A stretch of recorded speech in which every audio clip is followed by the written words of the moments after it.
বিশ্বাস করে আমি বার্গেনিং করতে পারি, কিন্তু 500 টাকার জিনিসটা 400 থেকে 300-তে আনা পর্যন্ত ঠিক আছে, কিন্তু 1500 টাকার জিনিসটা আমি 200 টাকা বলে দেবো, এরকম বার্গেনিং আমি করতে পারি না। তারপরে তো ব্যাগটা নিলাম, জুতো নিলাম, জামাটা তো নিয়েইছি, তোমাদের আর জামাটা দেখালাম না, ফোনে চার্জ ছিল না বলে ভিডিও আর করা হয়নি। এই যে এতক্ষণ এই ব্যাগটার গল্প করছিলাম, ব্যাগটা আমার খুব পছন্দ হয়েছে।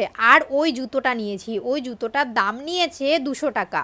পরের দিন সকালে ঘুম থেকে উঠেই একটা ভিডিও শ্যুট করা ছিল, তার জন্য ভিডিওটা শ্যুট করে ফেললাম। আর তোমরা ভাবছো মুখে কি মেখেছি? মুখে আমি শঙ্খের গুঁড়ো মেখেছি। মা বলে শঙ্খের গুঁড়ো মাখলে নাকি স্কিন অনেক স্মুথ হয়ে যায় আর অনেক ভালো হয়, তাই মাঝে মাঝে আমি শঙ্খের গুঁড়ো একটু মুখে দিয়ে রাখি। এটা পুরো পাউডারের মতো, যাদের স্কিনে কোনো এমনিতেও সমস্যা নেই তোমরা সবাই শঙ্খের গুঁড়ো ইউজ করতে পারো, এটা কিন্তু খুবই ভালো আমাদের স্কিনের জন্য। তারপরে দেখো আমার পার্সেল চলে আসলো, আর এখানে সকালবেলায় বুড়ি পিসি চলে এসছে আমাদের বাড়িতে একটু গল্প করতে। পার্সেল যারা দিতে আসে তারা আমাকে এত ভালো করে চেনে যে আমাকে মাঝে মাঝে ফোনই করে না, মাঝে মাঝে না, বেশিরভাগ